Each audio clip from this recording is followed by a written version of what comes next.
The next thing is to think about long term, not short term. So will this system be the right one when you start doubling or tripling the size of your locations? And if you have on the call, business owners that have one or two locations, doubling or tripling the size of your estate, it becomes really, really quick.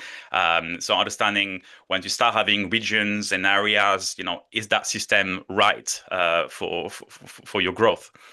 And then when I look back at Honest Burgers, for example, when COVID kind of happened, we used to have an all-in-one that we were very frustrated with, and then we used COVID as an excuse to just cut the tights and rip it off. And this is where we stripped everything back and started rebuilding piece by piece with a clear plan, what became actually our tech stack, which I'll show you very briefly. Um, and this is what strategy looks like. First, have clarity of what you want to do, and then go out and choose the tech.